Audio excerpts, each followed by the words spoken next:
Louder with Crowder Studios. Protected exclusively by Walther. And Hopper.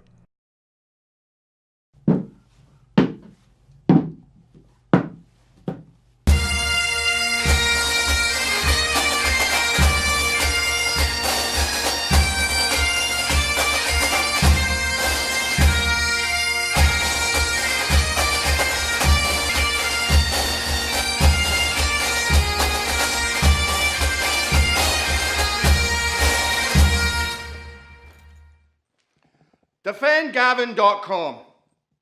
What's it all about? Now, I want you to remember that no bastard ever beat the SPLC being all peely-wally and eating jammy dodgers on the couch. He succeeded by getting off his ass while those peely-wallies ate jammy dodgers on the couch. Big man, all this stuff you've heard about the Southern Poverty Law Centre is a load of absolute shite. Americans traditionally are buzzing for free speech. All real Americans are mad with saying what they think, even when their patter is rotten. When yous were wains, when you all admired the controversial comedians, the Billy Connollys, the outspoken class clown, the old man from down the road who wouldn't take any shite like Rob Bloody Nesbitt or even Jack and Victor. Americans love free speech and they're not going to tolerate a load of pure shite dafties taking it away. No. I would never say, "Od your wish," to a man whose bum was out the window. That's why Americans have never lost and never will lose free speech, because the very thought of having no right is hateful to Americans. The perverted Peter Puffers who wrote that stuff about Ma Wayne don't know anything more about the real free speech battle than they know about getting their hole. And I've got a strong feeling these Jessies haven't even winched a bird. Now, we have the best spirit and the best innovators in the world. You know, by God, I actually pity those lazy crybaby bastards we're going up against. By God, I do. And we're not just going to fight the SPLC. We're going to sue them and use their jobbies to grease the wheels of freedom. We're going to beat those bastards one lawsuit at a time. Now, some of you boys and girls and Z's or whatever made-up pronouns you have, I know some of you are wondering or not, I'll chicken you under fire. Don't worry about it. I can assure you I'll do my duty. The SPLC and their ilk are the enemy, and I'll set about them. I'll give them the Glasgow kiss and have them spend their spondoolies on lawyers. We're going to grab the SPLC by the dick and we're going to kick them in the ass.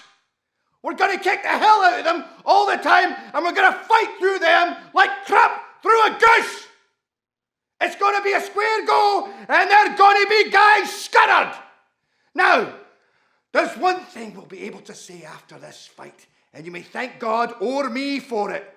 30 years from the now, when you're sitting around the fireside with your grandwayne on your knee, and he asks you, "Here you, what did you do about free speech?" You won't have to say, "Well, I sat around and watched it all come crashing down."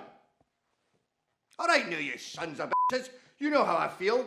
I may be out my nut, but I'm game, and that's what matters. And I will be bloody proud to lead you people into this legal battle anytime, anywhere, nae danger.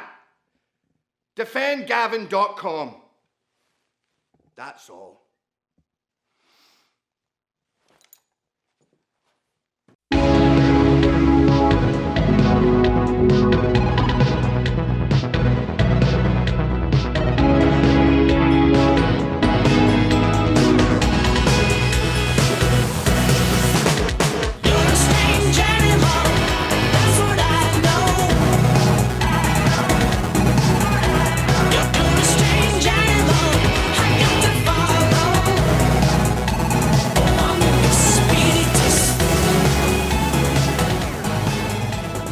That's called the I'm Not Sick, because I am sick. I'm sure as many of you can imagine if you've listened to the people like change my mind. Like, do you have AIDS?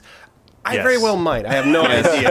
By the way, we have Alex Jones on the show today, controversial figure. Fair warning, it was a pre-tape because I didn't know if my voice would hold up. Oh, man. But we have an extended web edition that will be available exclusively for Mug Club members.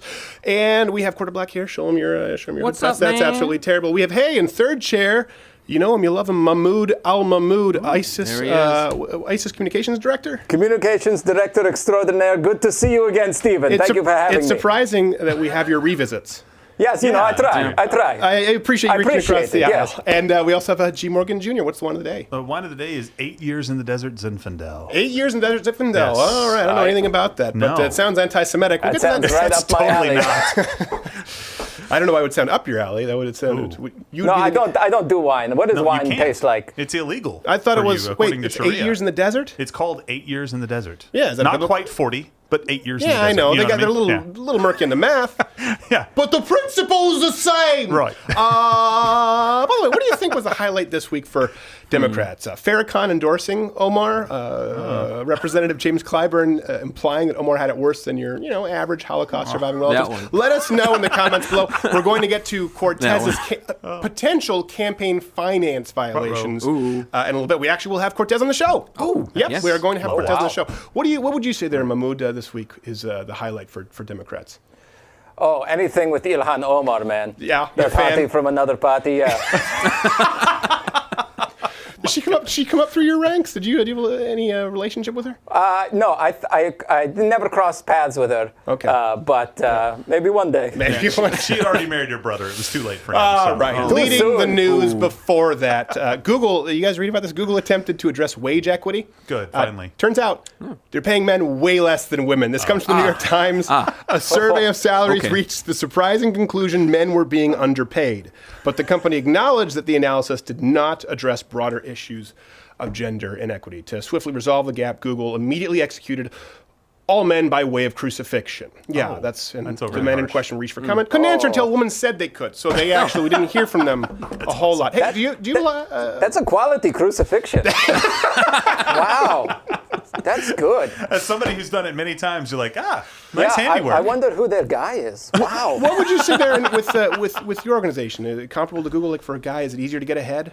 Oh, definitely. The guy's definitely better at getting ahead. Even 2 heads, sometimes 3 heads. Depends on the For weekend. people listening to terrestrial, that is not a sexual reference. No, merely murder. Yeah. You're about to say something there, Joe. I love the last part of that. The broader issues of gender inequity. I'm like, okay, so you guys have been feeding us this gender pay gap line forever, despite facts to the contrary. Yeah. And you finally do a study on it, and you're like, oh, but there's broader issues of inequity. We have to pivot real quick. Yes, there are broader issues. Other What's that? things. Mean we have too don't- many Asians? I think it's almost like Brown. Like there's a scary lot. Yeah. There's a lot. It's scary.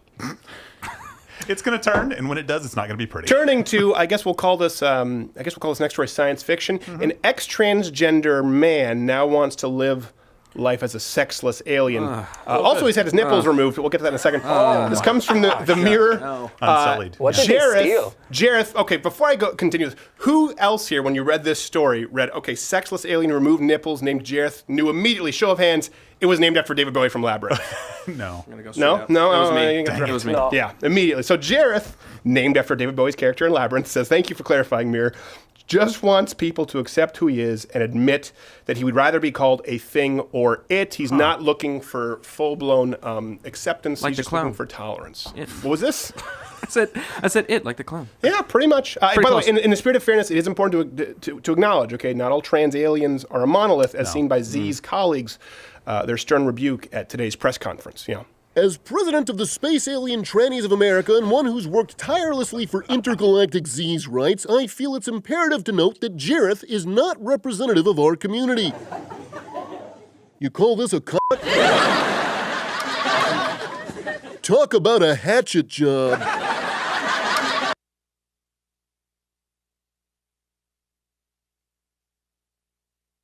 And we're back. We're back. wow, Don't worry. Yep. yeah. Half Asian Bill Richmond already fixed it. Oh, we're good. Oh, Yeah, thank God. That we're was close good. again. Close one. And the tranny just killed itself. So that was, a lot of developments can happen on the that is show. fast. And So- demonetized. But it's, it is, this is the kind of, this is I one got of the those message. issues where we're not supposed to talk about the instability. Like, this is a Yeah. person who cut off their nipples, wants to name Yeah. themselves after not even a very good film, by the way. Not a great film. That's a very niche name. And then wants the okay? rest of us go along with this delusion.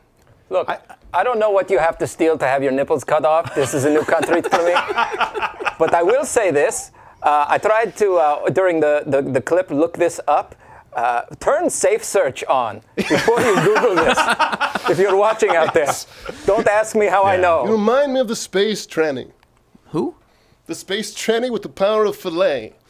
The power to fillet your cock inward and invert it and then reopen it as a wound. I don't know. This. Come back, Sarah, before it's too late. That's terrible. Look, by the way, I lay this completely at the foot of the Dems. You guys own this. You're the ones that said, All let's the just do nipples. LGBT stuff. LG, I think, initially, or LGB, whatever it was. Jack And Dorsey now- on the Joe Rogan show just recently said LGBTQA. Twice, unironically. Yes. I'm like, this is why you can't So- enforce the rules No. equally There's because you don't even nothing. realize you have a blind spot. Yeah. LGBTQA. Are you not going to add the AAIP and a silent F? I mean, you have to and do the Two-Spirit. damn. Don't forget Two-Spirit. Yeah. You have a question, it sounds like, Mahmood. They added to it? Yeah, yes. You guys have been trying to subtract from it for a long time by throwing them Yeah. off buildings. I get it. They I know. add to it, and the good ISIS taketh away. So there's the circle of life. Equilibrium. Equilibrium. Keep everything Also a balanced. horrible film, Horrible, Equilibrium. yeah. In international Hey. news, a UK Gun school fu.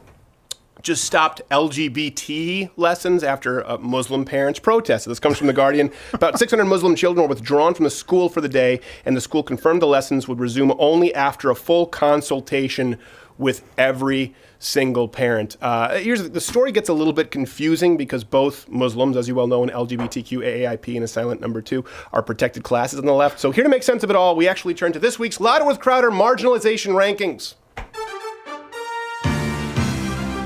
It is man.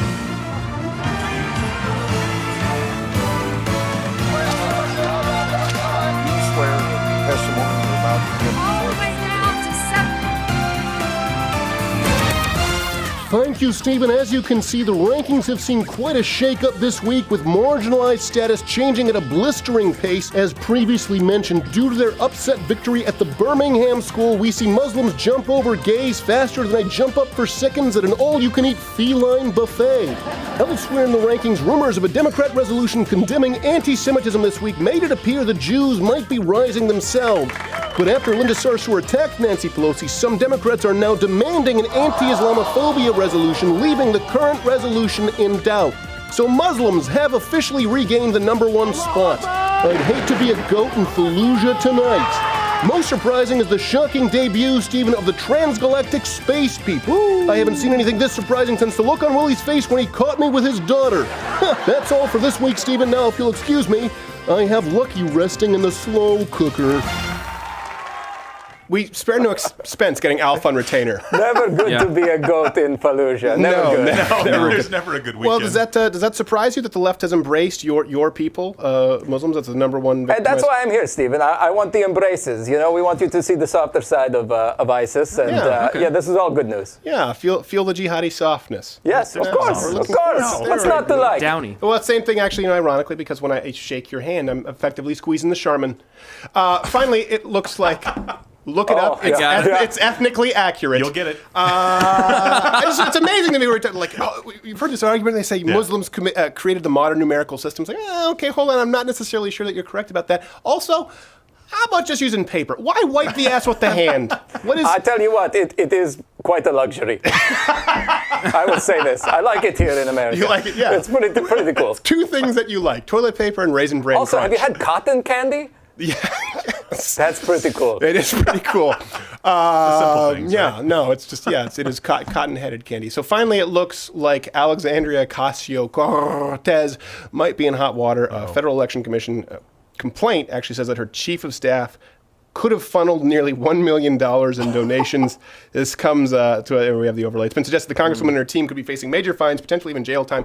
To be fair, campaign finance law complaints can sometimes just be political. Of course. So here to actually give her side of the story, everyone be quiet. We don't want to give her the respect she deserves, is Congresswoman Alexandria Ocasio-Cortez. Miss Cortez, are you there? Thank you for being with us. Yeah, okay, there is no violation, Stephen. Okay, there is like no violation. Right. Well, all I said was welcome to the show. That's really but you were thinking it, Stephen. You just can't stand the thought of me, a Latinx of color, being as powerful as you, a man. So you're making things up. No, I just wanted to ask you about the FEC complaint that actually it seems to say that you... That's hate speech. The complaint? Yes. How exactly? Because I hate that they're questioning me. Okay, no, it's actually a complaint that's been filed against your chief of... Oh my gosh, Stephen, this is so tired. I'm over it.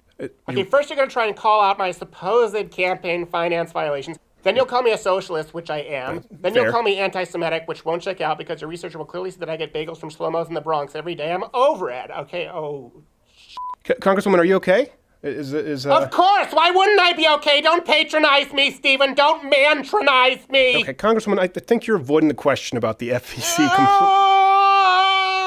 You would never say that to a man. You're attacking me because I'm a powerful woman. Okay, admit it. You're man-tacking me. No, it's entirely because you're avoiding the question. FEC. You're man-voiding my question now. Wait, what question? You didn't ask a question. I asked a question. Did you have a question? Don't you dare man-terrogate me. Okay, all right. This is going nowhere. Congresswoman Cortez, everybody. I appreciate it. Rude! Don't you mang up on me. Don't mang up on me. Mang up. Yeah, that's never going to go. That's never going to go anywhere well. I was getting concerned about the. No, you guys were muted though. I appreciate you. We held our peace. Being nice. Hey, by the way, this week, not this week, the winner of last week's trivia contest is Sarah. Is it Bethards? Bethard sounds Betal? right. On dit-tu Betal? I'm trying the French Canadian way. Anyways, the Twitter handle is Sarah Beth for correctly answering that the stars were from Cobra Kai that they appeared on the show. So you're going to get a nice shirt. Very nice. Yes, that's, by the way, I'm wearing... I am so sweaty right now, even though it's cold. Oh my gosh, yeah. It's really cold in here. Yeah, it's cold and I'm sweating because I'm very, very ill. No, this is not good. It's not 40 okay, so I actually do want to get into this. Ocasio-Cortez is kind of the... this, I guess, sort of, we'll call it the dark money scheme. Why? Here's the context. Recent complaint to the FEC. They allege that the campaign moved almost $1 million, okay, contributions from a political, PACs, political action committees. That they, by the way, here's what's important. They established funneling it to private companies that they also controlled. Former FEC Commissioner Brad Smith actually said that the scheme has opened Cortez up to, quote, massive reporting violations, probably at least some illegal contributions violations, exceeding the lawful limits. Also, it looks like a lot of the money could have gone to her boyfriend. Oh, nice. That's nice. a bad move. That's good. That's not going to look good on the resume. Clever. And here's the thing. I know that we can say this has been going on for a very long time, and you guys feel free to jump in here at any point. You can say this has been going on in politics for a long time, and you know what? You'd be correct, except for the fact that a huge part of Cortez, Nina Pinta Santa Maria Cortez's appeal has been her support. Sorry, I'm very, very, it's really hard for me to talk right now. I don't know if you can hear where I talk to someone who's been on the microphone for the first time. She railed against these exact kind of practices. Yeah. That's what's important to note. Here, if you don't believe me, here's actually a video. I think it's the most watched political video on Twitter ever, with 40 million views, in which she railed, which was a cornerstone of her campaign, against what she called dark money in politics, screaming about how PACs and politicians can work together to currently move money for their own gain. This is her. This is from her. This is straight from the Googly's mouth. And I want to get away with as much bad things as possible, ideally to enrich myself and advance my interests, even if that means putting my interests ahead of the American people. So, if I want to run a campaign that is entirely funded by corporate political action committees, is there anything that legally prevents me from doing that? Turns out she's really she's just taking notes here. So let's say I'm a really, really bad guy. And let's say I have some skeletons in my closet that I need to cover up so that I can get elected. Would you agree with the statement? Disagree? Strongly disagree? Let's put that, so I should steer clear of that one. She was just taking notes when you look back. You thought she was being facetious. She's like, I'm asking for a friend of a friend, because this congresswoman's friend, whose best friend's girlfriend's sister's boyfriend, knows this guy who saw Bernie Sanders pass out at 31 Flavors last night. No. She's like, does this qualify as legal advice that I can depend on in the next campaign? Yes. How would you go about doing so? So it's really interesting. The reason that this is important is that there is a lot of reporting that happens when you have a campaign that gets money, right? They have to spend it. They have to report all of that. PACs have the same kind of issue. The companies are set up so that they can dodge all of that, and they don't have to say anything about what they do with the money. So it's incredibly important that, and she just said, what if you have some skeletons in your closet? that's exactly why you do what she did. Right. Because maybe you do have some skeletons Something else in your that, closet. well, you were about to say something, Mahmood? Oh, no, I was just expressing my love for AOC. She's got some great ideas. You guys should totally enact them. Somehow that seems No self-serving. green By the way, deal. this whole idea of a Do the living, new a Green living Deal. wage, we're going to Yeah. do a segment on this next week, mainly because she tweeted me this week, and so we're hoping to have her on the Ooh, show way. talking about systemic discrimination. But you know, the whole living wage that she's only paying her top staffers $80,000. Right. It's actually below the cutoff where they would have to disclose this. It basically would be below the cutoff of transparency laws. So effectively, she doesn't have to disclose these people if they're only making $80,000. I don't know what the cutoff is. We didn't 126. Is that what it is? 126. It is 126. Chief of staff would be making more, and he's the guy who is in a little bit of hot water right now. Right. And they don't have to disclose outside sources of income as well. So it really, it's brilliant. Honestly, I will say, I have thought that she isn't the brightest bulb, but this is one of those, this is brilliantly orchestrated. It could just be by our campaign manager. By the way, speaking of brilliantly orchestrated, you know, you've seen the Oscars live stream now, 4 strikes, we fought them. Hit the notification bell if you're subscribed, because that may not mean a whole lot. And also bookmark this page, come back to it, because notifications may not mean a whole lot in the future. Of course, join Mug Club, loudoutcredit.com/Mug Club, and subscribe on iTunes for the audio version. There's some exclusives on there. All right. So here's another point that I think we want to get to is, as far as I know, and I don't want to speak completely in the affirmative here, no attention from MSNBC, CNN, the left-wing outlets, certainly not on Huffington Post or Slate. As a matter of fact, the one story that I think I did see at Huffington Post was conservatives are trying to tarnish AOC's That's reputation. exactly what you see. It gets turned around every single time. When the right does this isn't just a whataboutism, but okay, do you remember Dinesh D'Souza? Yeah. A lot of people go, oh, Dinesh D'Souza violated campaign finance. Here's what actually happened. He wanted to donate more than $5,000 to a campaign, okay? Yeah. And it was a friend of his who was running, I believe, in California, didn't win. So he asked his wife and 2 friends to do so on his behalf, and he would pay them back later. We're just talking about 3 $5,000 checks. That's it. Yeah. He was imprisoned in a halfway house. Thank God a halfway house, because he would not fare well in a penitentiary. Hold up. Almost a year and fined $30,000. With Cortez, we're actually dealing with close to at least 7 figures. Yeah. Potentially. And by the way, we're not talking about a one-time offense in giving money to a friend running for office who didn't even win. We're talking about systemic, remember that word, Cortez? A systemic problem, and that the money was transferred in huge lump sums to the tune of hundreds of thousands of dollars for vague services like strategic consulting as far as services rendered. We literally have no way of knowing what this money was used for or who ended up using it. Again, this is important only because of the whole, we've talked about this before. Jack Dorsey talked about this. I think we'll talk about this with Alex Jones. They're not pushing for transparency anymore in the realm of free speech. But they've tried to transition and say, we're the ones pushing for transparency as it relates to election finance laws, campaign finance laws. Exactly. They're not. No, not at all. And they had to jump through an exceedingly difficult number of hoops to make this happen. Right. So this wasn't something that they were like, oh, we're just going to set this up. Like, they had to set up 2 different companies. The big issue that I think right now is that nobody can really understand. There were 2 FEC people that were interviewed to say, hey, what do you think of this? Former FEC people. And they're like, they're probably in some trouble here. Like, there's definitely smoke here. It's going to be hard to prove, but you only do this if you're trying to hide something. The explanation that was given, though, is so convoluted. They're like, I'm a legal expert. I don't know what they just said. It's very difficult to follow, so we'll see how this goes. Seems like an honest mistake. I think. That's my opinion. It seems like racketeering may have been an honest mistake, too, for the drug kingpin. Hold on, cover for me. I have to cough button. Oh, my gosh. But either way, it's highly illegal. Thank God the audience couldn't hear me. Yeah. That was a wet one. They have no idea. That was a gross cough. You may want to check your sleeve. Well, when she filed to run, I think you might be giving them a little bit too much credit, because when they filed to run, they filed in the wrong district, and then they had to refile to run in the current district that she represents. Is it possible that the same people, tell us, Mahmood, who filed in the wrong district, tripped up on some campaign finance law? And went out of their way to hide it, but didn't know that was bad. I was thinking you were going to zig when I expected you to zag, and you just zagged. I'm not a rocket doctor. I don't know how this works. No, and here's something that's important. You talk Bernie, and they talk about PACs, and they talk about corruption in politics, taking big money out of politics. I get it that people are remarkably inconsistent, okay? But here's something that really, we've done a whole segment if you search our channel, Citizens United, okay? Yeah. They bring up Citizens United a whole lot. Bernie said, and we have to overturn Citizens United, get big donors out of politics. Hold on a second. Hold on, one second here. Citizens United, for people who don't know, it was initially about an anti-Clinton film that the Clinton campaign tried to suppress, okay? Right, yeah. That's what people don't understand about Citizens United. And the case was about the fact that this media production company, the company basically making this anti-Hillary Clinton film, documentary, had First Amendment protection, even though they were a company, right? Even though they were a corporation. yeah. So what it was about, the Clintons trying to suppress an anti-Clinton film, and the court said they have the right to do this under the guise of the First Amendment. Now, that being said, that set a precedent. This is what the case was about. It set a precedent that allowed corporations to funnel money into PACs. That's a little bit of a simplification.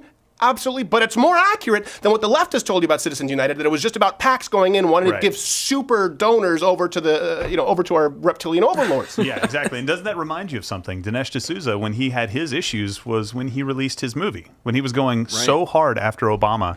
To try to show America, like, this is not the way that we want to go. And all of a sudden, this random rule that nobody ever gets in trouble for. Didn't Rosie O'Donnell do something? No, people do. Here, I want to clarify. Rarely, people get in trouble. rarely. People do get in trouble. They don't get put in jail. Yeah, they don't get the same kind of yeah. punishment. Right. So, and what, didn't Rosie O'Donnell do something way worse? Way worse. She's Rosie O'Donnell. Yeah, she had almost no She consequences exists, so. at all. Yeah, this kind of stuff happens all the time. It's not about the law. It's about the law being applied equally. Right.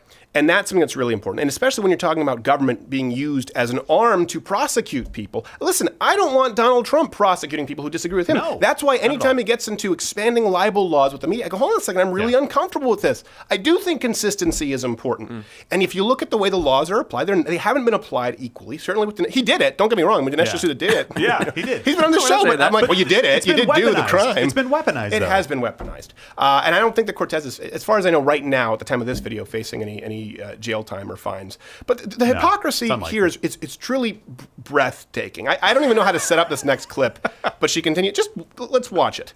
Green light for hush money. I can do all sorts of terrible things. It's Terrible. totally legal right Terrible, now like a for me to pay knucklehead. people off. So I use my special interest dark money funded campaign to pay off folks that I need to pay off and get elected. Correct. So now I'm Does elected and I'm not in. look good. I've got the power to draft, lobby, and shape the laws autobiography? that govern the United States of America. Who is describing themselves for 700, Mr. Trebek? By the way, heart goes out to Trebek, the pancreatic cancer. That's really rough. But I do like the guy. The guy's an American, basically an American institution. Oh, man, I just stepped on my own joke, and now everyone's going to feel bad. Oh, no. He would like that joke. She is describing herself. She's like that girl, basically, who can just walk up. She might as well just walked up behind everyone that's hearing, put her hands in front of their eyes and go, guess who? Guess who I'm describing? Is it you? Is it you? It's not even facetious. I'm actually just trying to get intel. Yeah.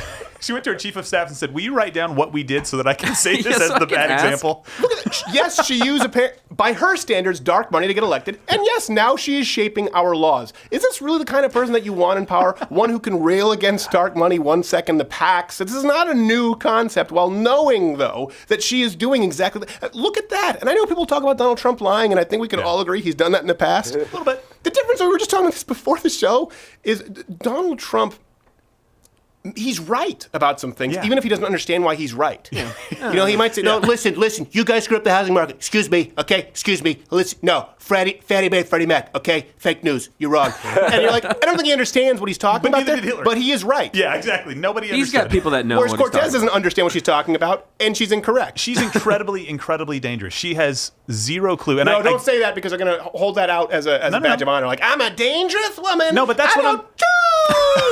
So don't say dangerous. You can't don't make her a rebel incompetent. without a just cause. She's incredibly incompetent, and that poses problems in our system of government. And I guarantee you that she thinks all of the fans that she has right now, the people that are following her or kind of whatever on social media, are actually there because she has good ideas. We're there because it's a dumpster fire, lady. Okay, we're waiting for we're waiting for you to do something stupid next. You're providing material every single day. We'll get to that right before the break, before we go to Alex Jones. Yeah, my move. No, but it's fun to watch, Gerald. I mean, it's fun.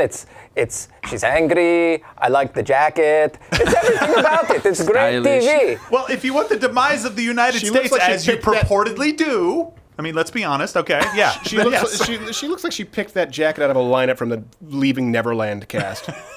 Oof. Anyone who watched Leaving Neverland, that is I get funny. the Go reference. watch it. I get the It was reference. very I don't. disturbing. Here's the thing that really bothers me about Cortez. Okay, the sort of praise you hear of her, even from conservatives as well. I mean, you've heard this about Bernie. At least she's genuine. Right? At least Cortez is. She really actually. She's authentic. She believes what she claims. Who cares? Yeah. Who cares? I don't care if Bernie's authentic. I don't care. Yeah. You know, I don't even think that he's inauthentic because he has 3 houses. I really don't. I bring it up because I think it's hypocritical, but I think he probably believes what he espouses. But it doesn't matter. She and he, they're just genuinely selfish. Yeah. Socialism is an inherently selfish worldview. She acts like taking other people's money is altruistic, right? Okay, me saying that I don't want to take money. I don't have a right to take money from millionaires or billionaires, even though they make money, more money than me. I am not amongst them. I'm sure they are shocked to find out that this program does not place me amongst their ranks. But I don't want to take their money. That's the opposite of selfish. Them saying that they want to take your money is wanting to keep money that you've earned, reasonable. Wanting to take someone's money that you haven't, selfish. And they don't even run their campaigns any differently. They redistribute wealth however they like. And I have this frog in my throat here. It is unbelievable. Somebody help me! Somebody help me! Well, I have a sip of water. I can't. I'm like the Charlie in the box, right? No one wants to listen to a Cortez in the box. Well, the solution is to get rid of all the billionaires, but the solution is also to take all the billionaires' money. So it's difficult. You have to do one or the other, I think. Yeah. Well, it really is a selfish ideology, and Bernie and Cortez, they're just overgrown, selfish children who just happen to have gotten older. Right? She's running her entire campaign with this worldview. You didn't earn that money, but I want it. I want it. Well, hold on a second. That's a baby. Yeah, but I don't want it. Can I kill it? Can I kill it? Can I kill it? Apparently so. She's like a bald eagle stuck in an oil spill. Can I kill it? Can I kill it? Well, they're cleaning them off with Dawn. By your own admission here, hold on a second. It says that you're unwilling to work. So what? I still want a monthly paycheck. I want it. But you said you're unwilling to work. But can I have more money?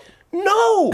That's not how this works. This is what it ultimately comes down to. The progressive worldview, and we for some reason, we've accepted this myth, or the society at large has accepted this, I don't want to even say this myth, but this false narrative, and I know that sounds so pedestrian and overplayed, but it really is a false narrative that it is somehow compassionate, that it is somehow selfless to spend somebody else's money.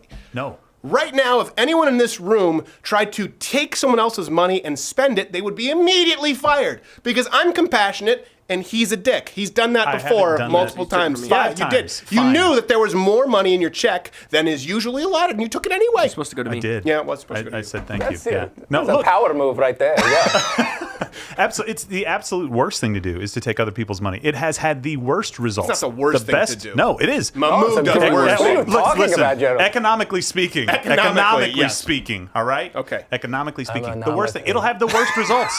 The world has lost countless millions of people. Countries ruined and thrown in the trash bin of history. And yet these people try to go back to those policies and say, this is compassionate. No, it's not compassionate when millions of your citizens kill each other for food. It hasn't been tried right. It apparently one more hasn't. It hasn't been tried right, except for nearly everywhere outside of the United States.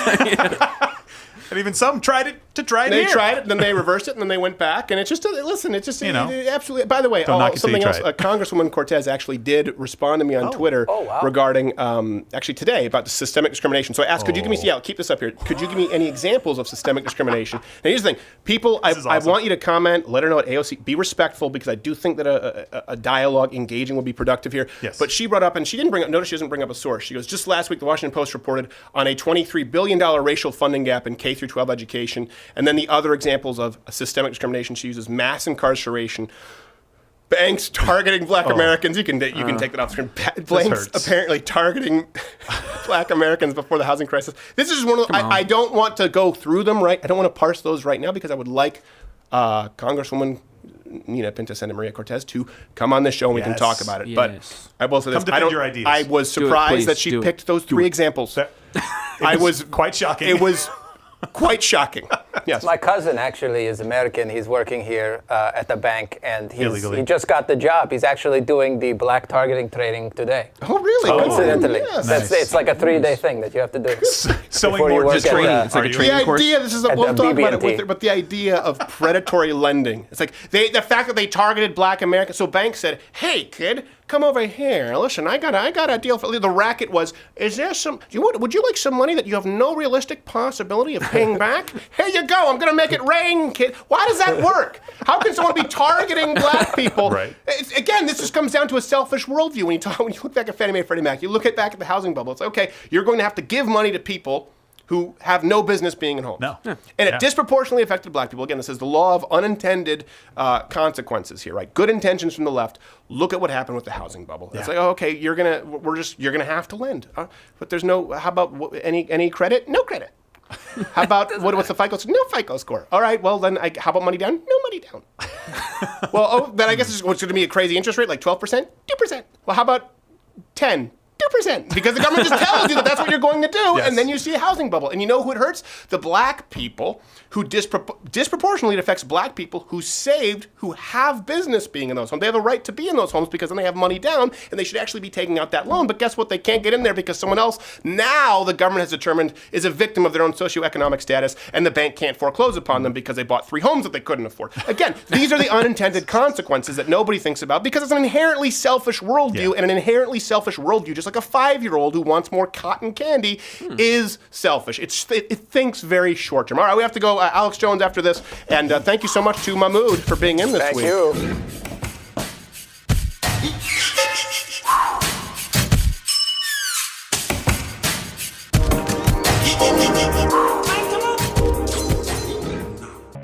What do you need besides a miracle? Guns. Lots of them.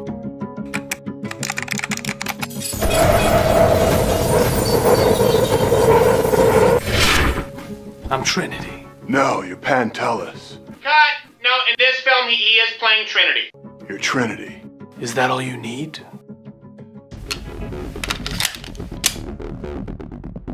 Yeah, this is the new Walther all-steel frame Q5 match. Red dot ready. It is all I need. The all-steel Walther Q5 match. It has good balance and a 5.6 pound trigger pull. Try the Walther. Greetings, America. Hopper here. I just wanted to tell you that on my eBay profile for sale right now is one Doggo Argentino puppy named Betty, and for the price of the current offer $0. I will pay shipping.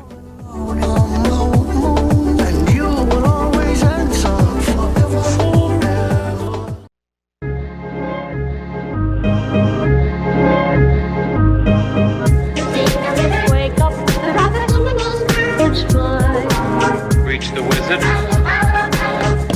All right, glad to have our next guest. Always, you can turn it down there, Abby. Always, well, you know, we were just talking during the break, and he was saying, you know, you can have me on the show as often as you want. I want you to be on the show. You know him from Infowars.com, creator, owner, host of the Alex Jones Show on Infowars. Been making the rounds here recently on Joe Rogan. Mr. Jones, how are you, sir? It is good to be here with you, Mr. Crowder. Big fan of the broadcast, so are my kids. You know what? I'll tell you this. I'm always a little worried about you being on the show because I always feel I'm always worried that you'll come on the show and ask me why I haven't had you on the show, and then we get into a fight.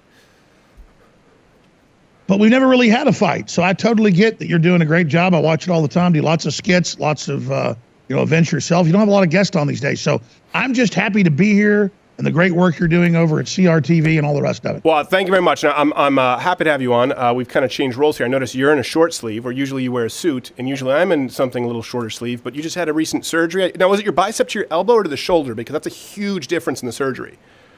Yeah, the shoulder would be much, much worse. This is a ruptured bicep. They just fixed it last week. I shouldn't be out of the cast, but it's the miracles of modern medicine. It is. And I know. Sometimes people have put you in since you're more. They would say conspiratorial with anti-vaxxers, and I know that you're not, and I know you don't shun the miracles of miracles of modern medicine. Pardon me, I'm very, very sick. There's no way I'm pronouncing that broad from Twitter's name correctly today. Before we get on to the censorship issue with you and kind of the deplatforming, first, what has the feedback been like after your latest Joe Rogan appearance? Because you guys were going back and forth for a bit, a lot of fighting. How did you two bury the hatchet so quickly? Well, I didn't like the fact that Jack Dorsey went on there and just spewed BS a month ago. Right. And the fact that Joe was like going over Democratic Party talking points. I've known Joe for 20 years. We've been pretty good friends. A lot of partying, a lot of hanging out, again, over 2 decades. And so I got madder and madder and madder that he says on air, I'm not going to have Alex on, but then he's going to have my enemies on. So I kind of got upset with him. Right. But then, once he had me on, we had a great 4-hour plus podcast. It's the biggest podcast he's ever done. Something like 20 million views right now, 10 million views. on YouTube, 10 million views roughly on iTunes. So it's one of the biggest podcasts ever. And he's got nothing but positive feedback, 97% positive feedback. Conversely, the head of Twitter goes on a month ago, he had 80+% negative feedback. So as we were talking before we went live here, Jack and his mother, I guess her name is Vijaya God, literally it's her name. She goes on and holds his hand and says, we're not censoring anybody, but we did take Alex Jones off for beating a kid up. And there was no video. They didn't name the kid's name. You know, when you hear about a murder or a kidnapping or an assault. To be clear, I don't think they said you beat up a kid. I think they claimed that you posted a video of a kid being beaten up, which I also don't know to be true. But again, that would be an entirely different. No, I'm pretty sure we have, by the way. That's what's so Space Cadet. I'll take those arrows because I'm pretty sure we have. You're absolutely right. Forbes and others said I beat up a kid and then showed the ABC, NBC video of the 10-year-old hitting the adult and the guy knocks him down. Right. They just went and picked that. And so then they said I was taken down for beating up a kid. They had to retract it. By the time she said it on air as a lawyer, she said, oh, well, you know, he showed a video of a kid being beat up. Yeah. It's insane. So why can't I show a video that everyone else can show is my point. Right. No, exactly. And I say that because I'm pretty sure we have, and we probably provided some. I mean, we show videos almost on a loop, like a morphine drip of Muslim men beating their wives in Saudi Arabia all the time, just to keep it at the forefront of people's mind. We usually play the chicken dance to it. So I'll take the flack there. We are far more distasteful than you in the realm of domestic abuse videos, Alex. Let me. So did you? I take it you watched the recent podcast with Joe and Jack Dorsey coming back and Tim Pool. Did you think that was kind of a better sequel?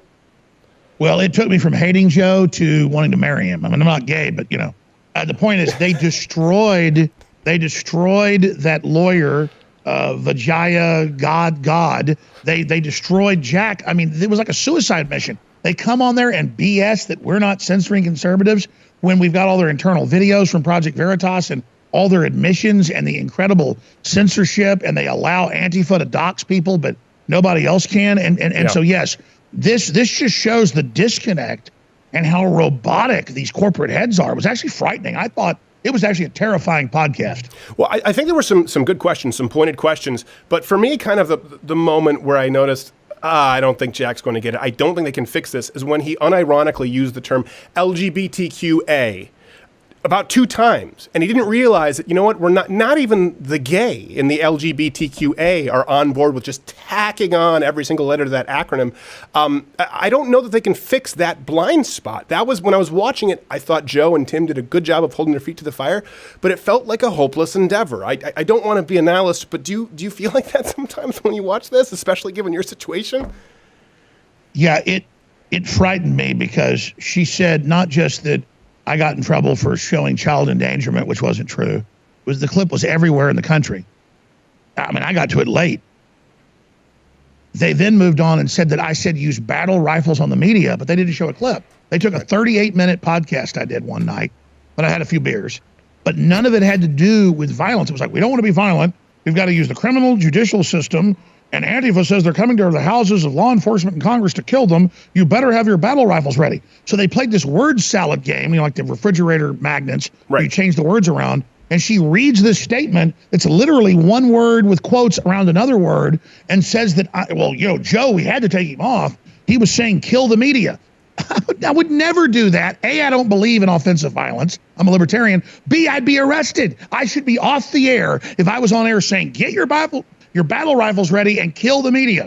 Right. I'm the media. I don't want people killing me. I never said that. And I challenged them. I put out $1 million reward when they had all these different talk show hosts covering it. They had Lester Holt and they had Jack Dorsey on with him. And he's like, it's pretty scary. He said, use battle rifles to kill the media. And he said, we're going to do all this. He goes, I know it's scary, but we got to keep him on. It was all just a big staged event to act like they were, free speech, but they were still planning to get rid of me. And I offered $1 million. I had lawyers send them letters. I called Twitter and I said, I did not say that. And they keep saying it. So I'm not the victim. I think Twitter is the victim of their own delusion where they tell gigantic whopper lies that have no basis in reality. I mean, listen, Steven Crowder, If I was going to accuse you of saying kill the media with battle rifles, would I not show the damn clip? I will say this, and you and I disagree on quite a bit, but you are pretty good about that, about showing clips contextually, and we do that too.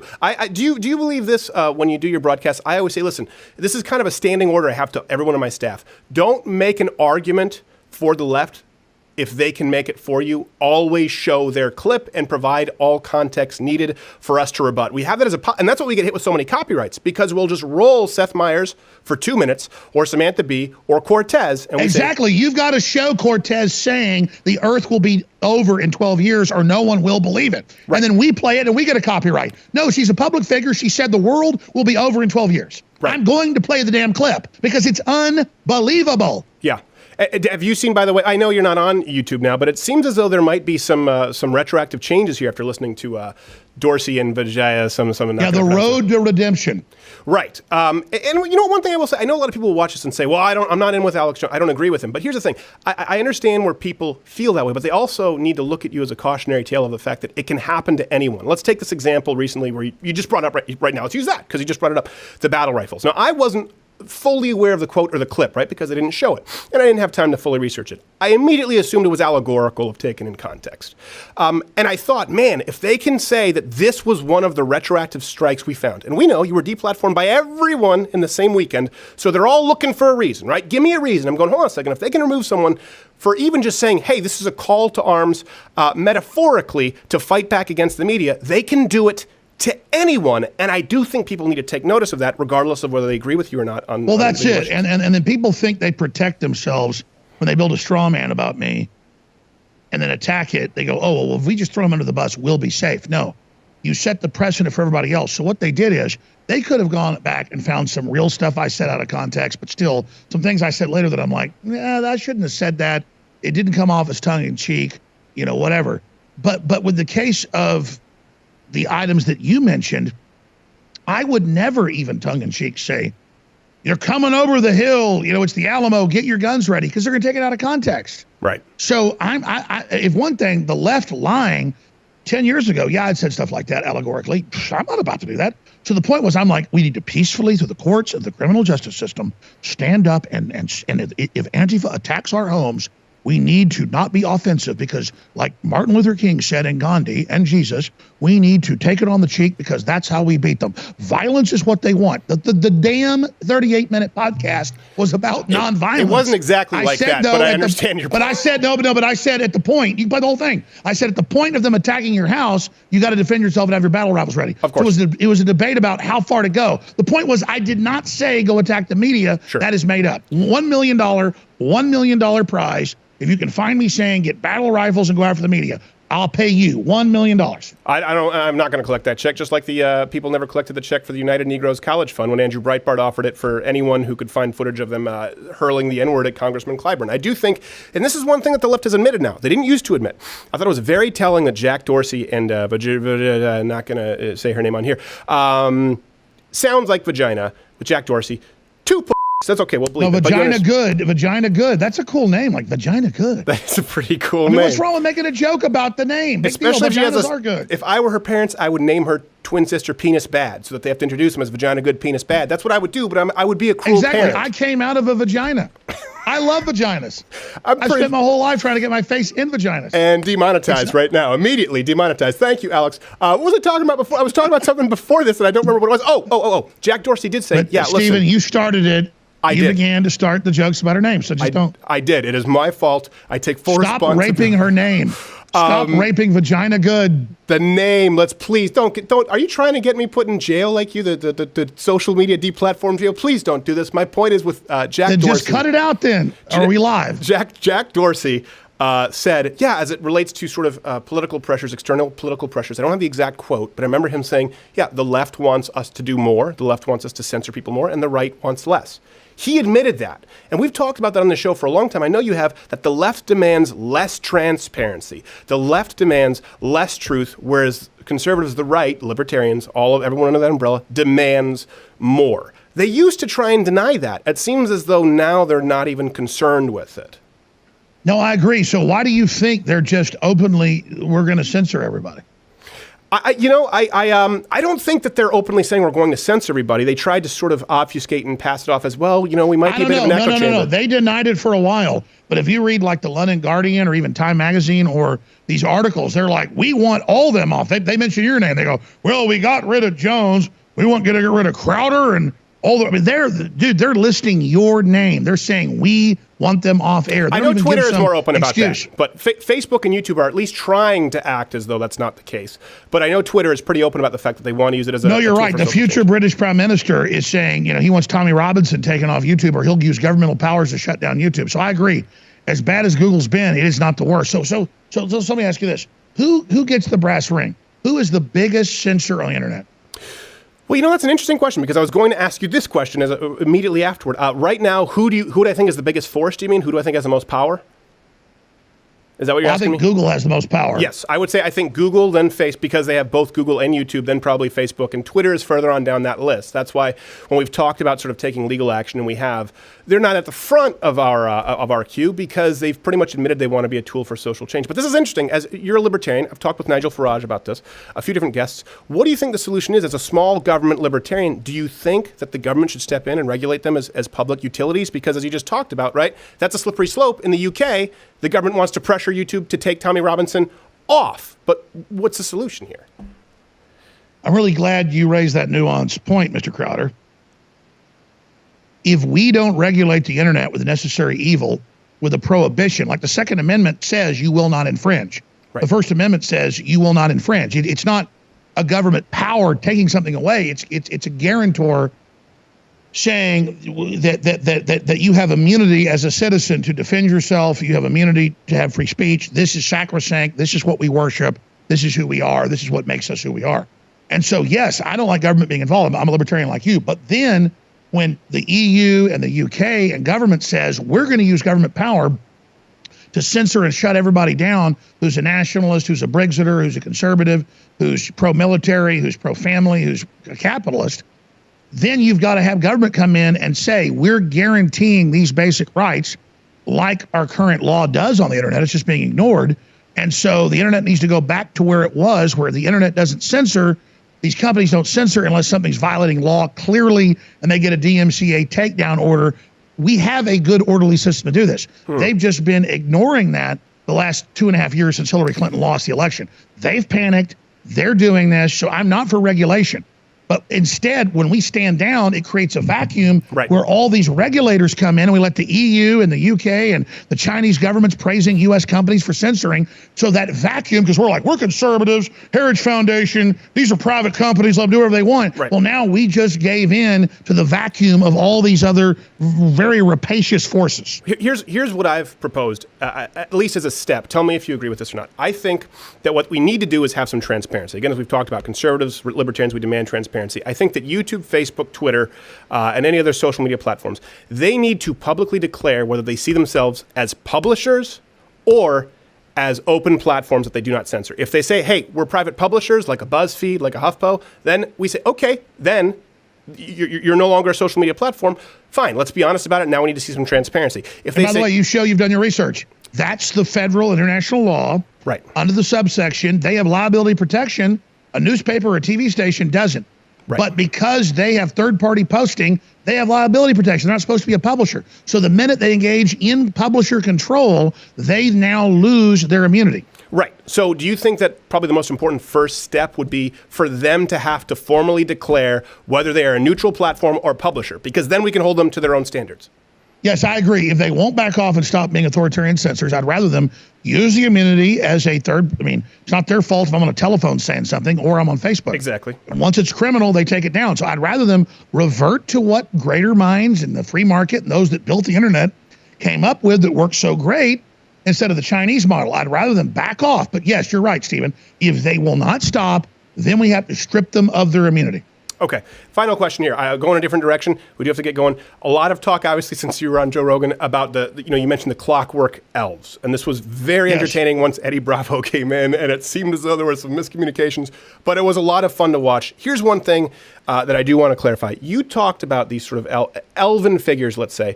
It seemed like you were trying to stress, I noticed this, that you weren't talking about aliens, extraterrestrials, or vampires, but am I wrong in saying a more biblically based interpretation of kind of demonic apparitions, that's what you were trying to communicate? Because I did find that interesting.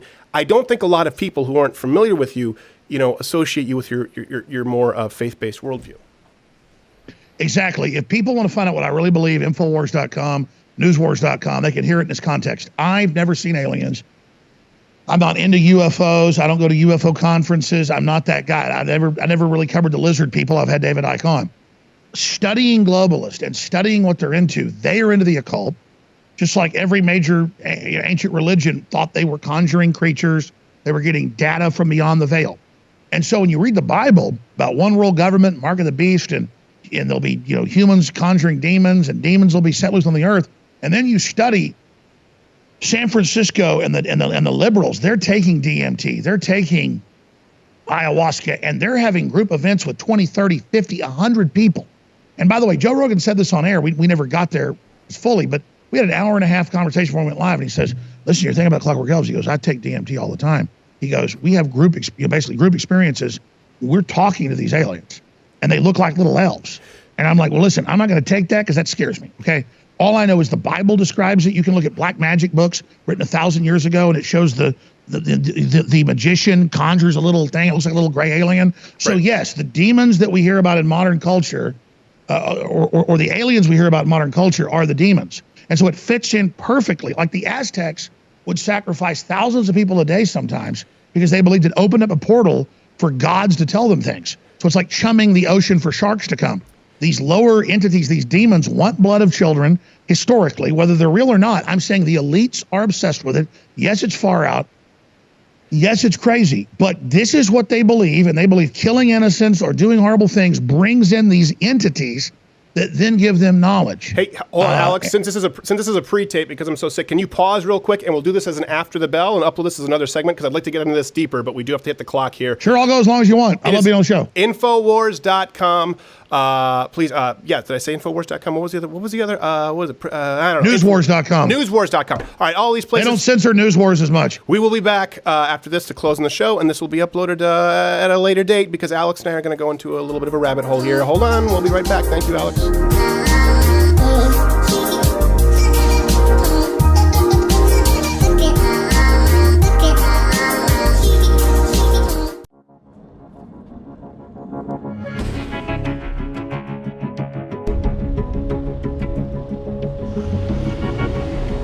Not again. Break yourself, fool! If you don't join Mug Club, Maddie will die. Where you go for news. The largest online news show in the world. Real talk, real facts. Hosted by Anna Kasparian and Cenk Uygur. The Young Turks. Live on weekdays, 6 to 8 p.m. Eastern. If you're not tuning in, you're missing out. Mahmoud Al-Mahmoud here to tell you about the new club you should totally join. ISIS. Yes, ISIS is a great club to do. That's the last time we bring you into the show. I think I want Uncle Sam next. loudearthcrowder.com/mugclub. But you realize you can get us deep. We have Alex Jones on this show, and then you doing that. They're going to say that we're recruiting for ISIS. You do not speak for me. You get the free vest. You don't talk anymore. But I do have some Walthers for you, actually, before you leave. So I think that'll be nice. loudearthcrowder.com/mugclub. And of course, our wonderful sponsor, Walther. If you cannot join at Mug Club, you know we've been hit with 4, 5, 6 copyright strikes this last week, and we need to feed the half-Asian Kraken. So Kraken, I don't know how to pronounce it. I'm sick, so my A's sound like axe. Join Mug Club.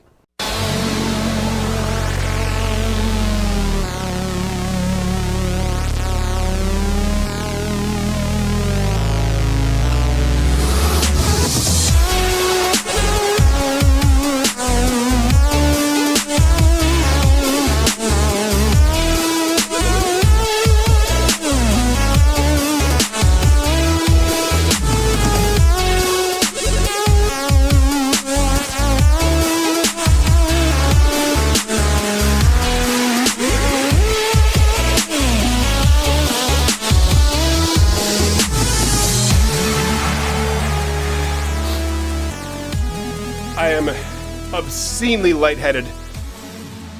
You ever gone swimming when you have a cold?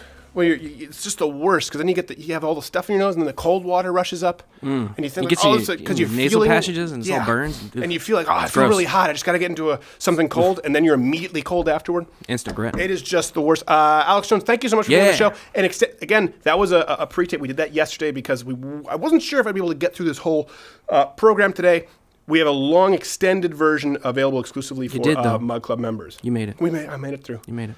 I made it through the mucus. I'm disgusted with myself for even doing that. Next week, I don't know. We have some great guests lined up, and for the first time, I think we're actually going to have. I believe it's Yara from the Change My Mind this week.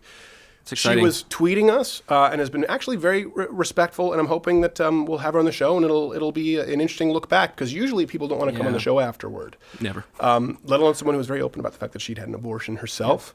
Listen, I obviously, here's one thing that I think is important as it relates to that. If you watch that right there, I couldn't have been more straightforward about my point of view. She has had an abortion. She is pro-choice. I didn't say, well, let's just find common ground. I said, no, I think you ended a life. I think you killed somebody. And let me tell you what it is that you ended.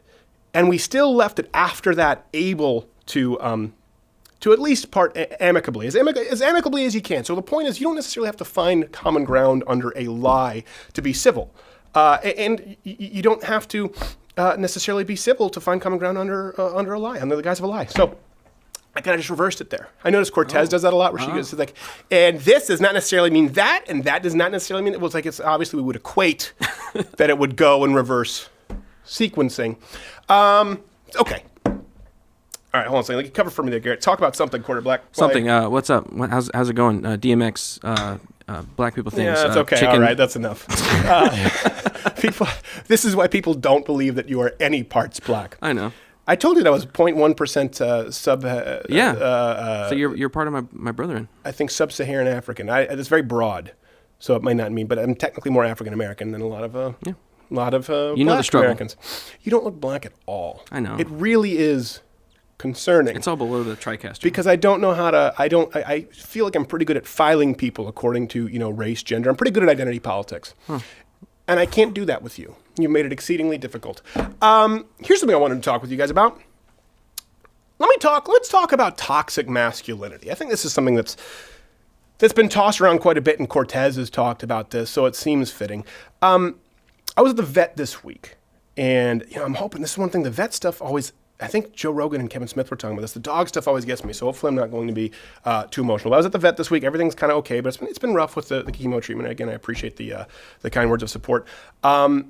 But I was there at this emergency vet on Saturday, and when I was waiting there in the waiting room, there was this 15-year-old girl who was crying, and it's one of those things I will genuinely never forget this girl's face. I feel things really deeply, but I'm socially very awkward. People who've probably met me sometimes are surprised, like when we do a Change My Mind or do the shows, like, I would have thought that Steve would be a little bit more outgoing. Whereas my dad was with me, and he knows the right thing to say. So this girl was crying. She was very upset, and I said, "Hey, what's going on?" And she said, "I had to brought in my 14-year-old dog, and she had a seizure, and she was crying. She couldn't, just tears streaming down her face." And I said, "Oh yeah, that's kind of tough," and talked about what we were kind of going through with Hopper and the cancer treatment, and I didn't know what to say. I kind of just fizzled out. And my dad saved it and said, like, "Hey, do you want some water?" He took some water from the fridge there, and he said, "Hey, I'm buying," because it was free water. And she kind of laughed. She was wearing a sweater that said Canada on it. I think it's one of those Roots sweaters as a company. And so we asked her if she was from Canada. She was from upstate New York. And she forgot about it for a little bit. She stopped crying for a little bit. She was very awkward, this girl, too. Frizzy hair. Probably someone who was very, very close with her dog. Probably the kind of person who maybe had a deeper connection with her dog than most people. I know I had deeper connections with animals as a kid sometimes than I did with people because I didn't know how to relate to them. And so I'm trying to find a way to get into this again. I'm trying to keep my emotions in check. When we were leaving, we were okay. And as I was, to kind of give you an idea what this looks like, I'm trying to see if you can see scope. There's a wall divide. And there's a glass door, and so there's a little bit of a cutout where you pay for your You pay for whatever service is rendered.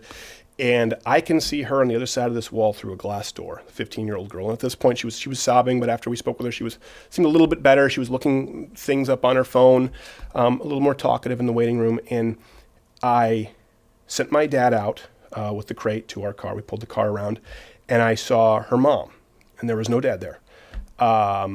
So I can see both sides of this dividing wall, and I saw her mom talking to the vet. And I overheard her saying, how does this work with a 14, 15-year-old girl? Is she going to hold her? And the vet said, well, it depends if you think she's most comfortable doing that. And it's one of those things where I'm in this position where I can see effectively that this girl's whole world is about to become unglued. And I didn't sleep at all that night. All I could see was her face all night long. It was unbelievably hard. And I gathered myself. I walked through the glass door. Went on the other side of the wall. I said, hey, really love your sweater. God bless. Hope you have a good night. And she said, oh, thank you. And she was smiling. I can't remember. I made some kind of a joke and walked out. That's what toxic masculinity is. And let me explain what that means. We don't show our emotions all the time. We're all constantly accused of, you're not showing your emotions because of a toxically masculine culture. It's not because we're afraid of being teased or because we're afraid of feeling. In that instance, I walked out to my car, by the way, with my dad, and I cried. It was absolutely heartbreaking. But I knew that in that moment, that wasn't going to help her.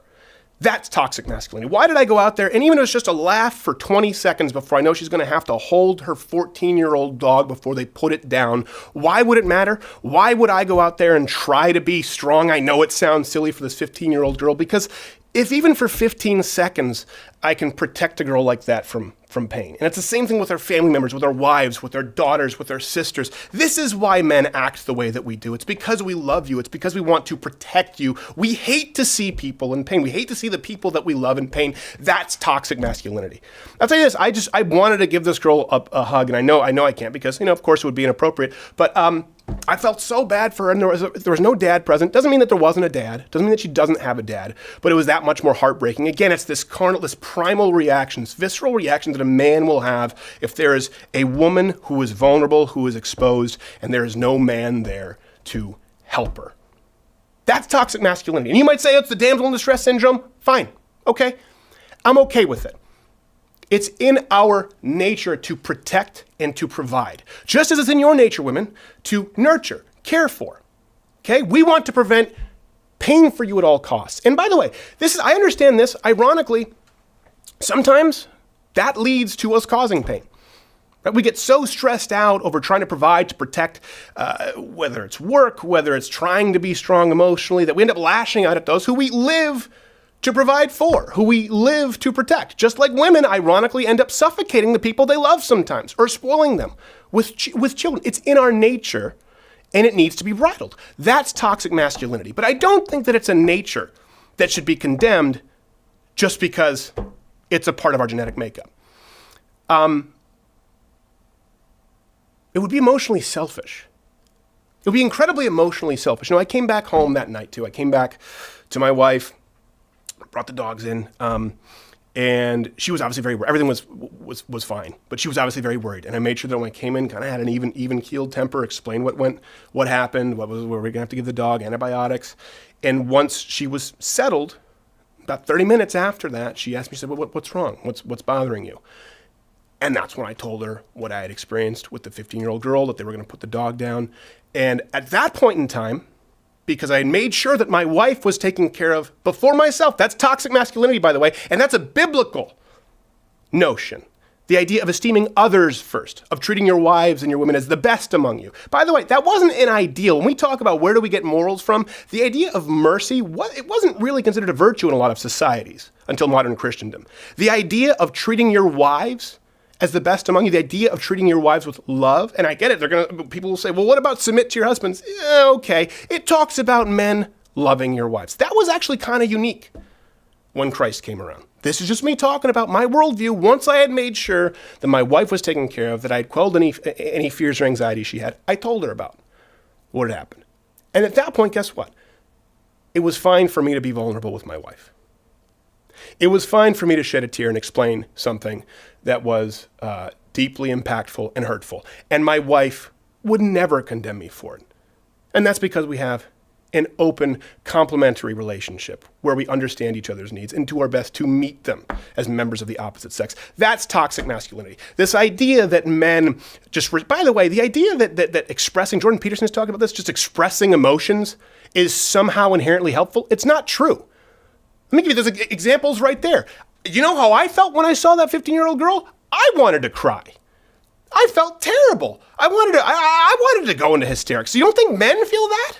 Of course. Would it help her? No, it would be selfish. When I came home, it was late. I was tired. I felt this cold coming down, or flu, whatever the hell it is. Ebola, SARS, what is SARS, whatever the hell it is. We had Zika. Zika was a thing. Swine, sexy flu. You don't think I would love to come in and go, oh my gosh, you wouldn't believe the night I had. But that would be emotionally selfish. And so I ensured that I came in and said, okay, sweetheart, how are you? Let me explain this to you. Everything's okay. I love you. Are you secure? All right, here's an emotional need that I have right now when she asked. There's an appropriate time to express emotion. And it's not becoming of a young man to do that. There's nothing wrong with men crying, okay?